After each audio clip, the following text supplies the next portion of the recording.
4th of September 2025, a date which will live in infamy for Tottenham Hotspur as Daniel Levy is out as chairman of Tottenham Hotspur Football Club. Welcome into this special edition of Top of the Perch. I am your host, as always, Nick Burt. It's been nearly 25 years since Daniel Levy took over at Tottenham Hotspur, of course, along with Joe Lewis and the ENIC group. And it has come somewhat to an end today.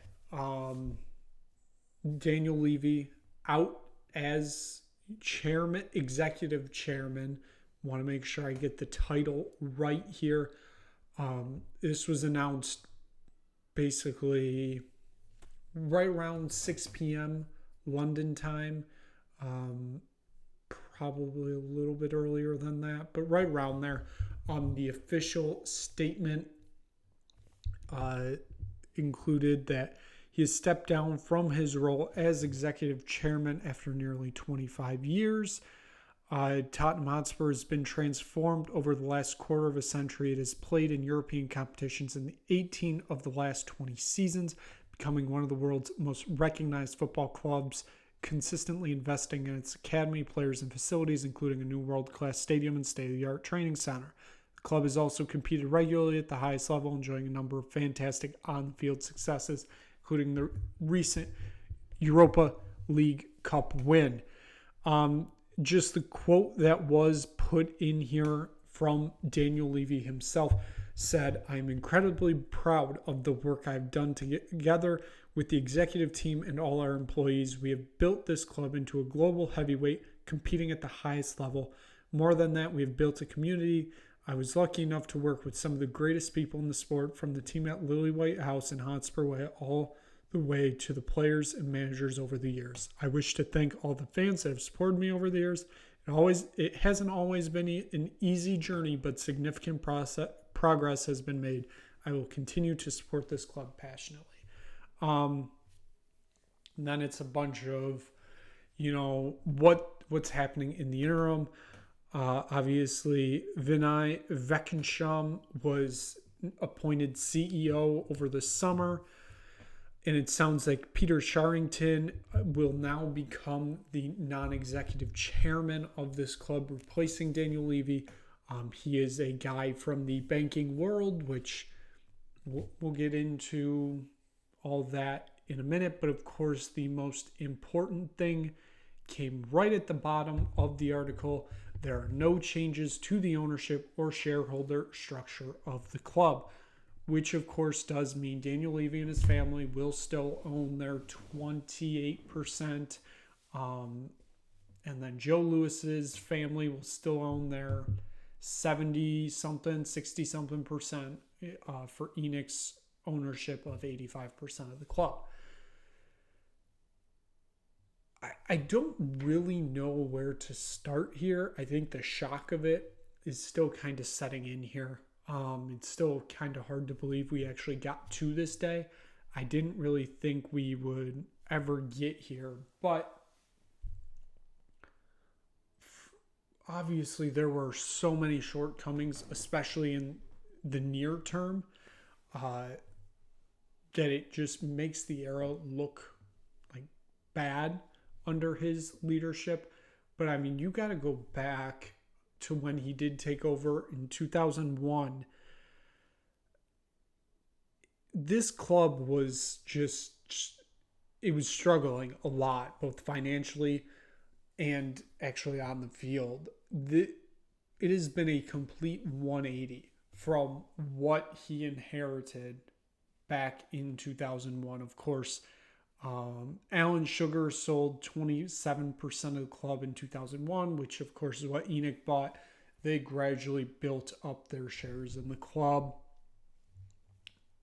I mean, obviously, you think back to their best finish under the Levy ownership in chronological order, that 2005-2006 season could have obviously... They finished fifth. They could have finished in fourth if it wasn't for Lasagna Gate. That was obviously a deal for another day. But the club was always on a trajectory upwards up until I'd say 2007 or 2017, I should say, at least on the field wise. The last season at White Hart Lane kind of felt like that was the pinnacle of on-field success for Tottenham Hotspur. They finished second in the league. I mean, they chased that league for a while and just Chelsea couldn't be caught. And obviously, they made a Champions League final after that. They won a Europa League after that. But it was never consistent. League form fell off in the run-up to the Champions League final. They finished 17th when they won the Europa League. There was never consistency there. It felt like that was the highest Levy could get them, at least league positioning wise. And of course, this is all on the backs of this Tottenham being basically a selling club under the first years of his ownership. I mean, you think of Gareth Bale, you think of Luka Modric. I mean, there were such big names that came up in the club as young players, whether it be through the academy or they bought them from somewhere else. Obviously, Bale and Modric both came from other places that weren't Hotspur way. But they both got sold, right around when they were hitting their prime for massive profits. But of course, the biggest crown jewel of the Levy era is, of course, Tottenham Hotspur Stadium. The best stadium in all of Europe. It is the crown jewel of what he's done. And I give him 100% credit for that. He is a very, very good businessman off the field. The on-the-field decisions, obviously, don't need to get into that. But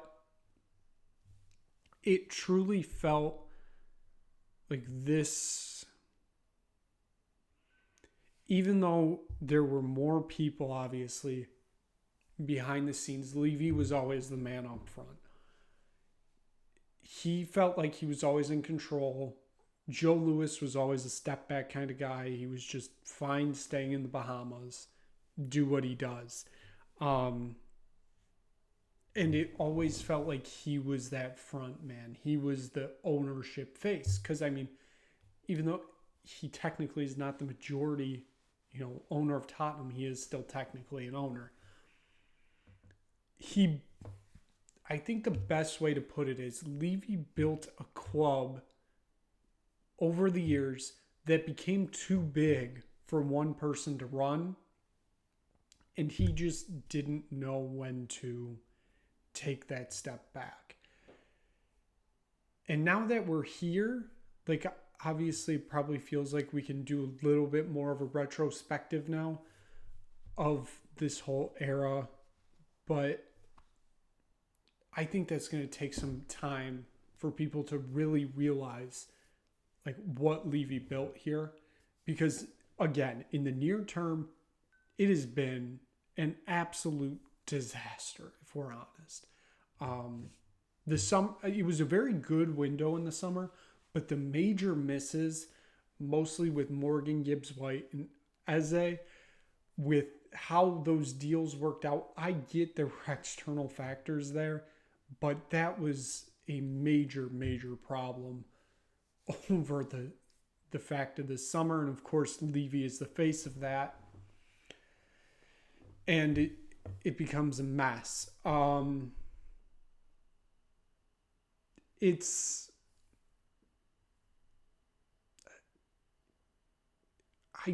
don't really know what the club does from here.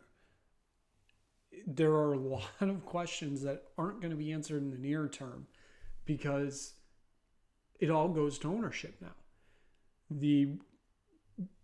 You can read the stories, you can read the headlines, do whatever you want. Levy stepped down, Levy got pushed out. Nobody's going to know the actual answer.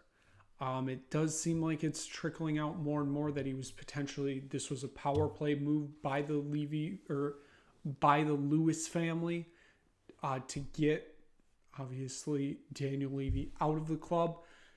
I don't know if that's true. It may be, it may not be, but it does sound like potentially Vivian Lewis, who is the heir to the Joe Louis empire, because you got to remember Joe Louis is about 88 years old, I believe. Vivian is his daughter.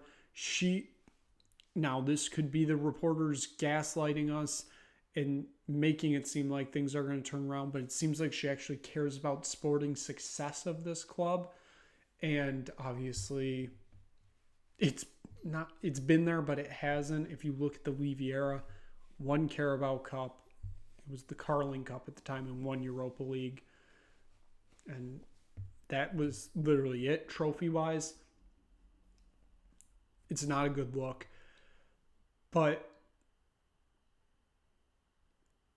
we don't know what happened. Obviously, if the rumor is true that Vivian really wants to take this over now, then she wants to get its sporting success, then let's go for it. It feels like this also may be a move to potentially have ENIC sell the club entirely. Daniel Levy if this club ever went for sale, it felt like he was going to make sure that he was still part of this, the front of room staff, I guess I would say. He wasn't going to sit back and be a quiet owner. He still wanted to be the face. And this obviously is a major move. If the plan is to potentially sell a club, that is a major move, getting a major figure out of the way. Obviously, I know he still owns his own shares, so that could play a big factor, but maybe they are going to sell the club. I don't know. It sounds like, though, again, if the rumors are true that ENIC are really going to go after this, Joe Louis really wants to go after this, I guess we'll see. Obviously, you think to all the major things that, Tottenham have done. Obviously, the stadium, the whole district project, hotels, all condominiums, all that stuff that still has yet to be completed. You think of Hotspur Way. You think of a lot of things that this club has done right. I don't know where this goes. Obviously, it felt Daniel Levy was always the scapegoat, which he potentially should have been. He was the face of the club. He was the one making the decisions. And he was the one always getting protested against, especially in the last few months. It's always Levy out. You saw some ENIC outs there, but it was always Levy out mostly. And that's because he made himself the face of the club, ownership-wise. Joe Louis has been to, I think, less than 10 games total since he took over this club in 2001 with Daniel Levy. Daniel Levy's basically at every game, home and away.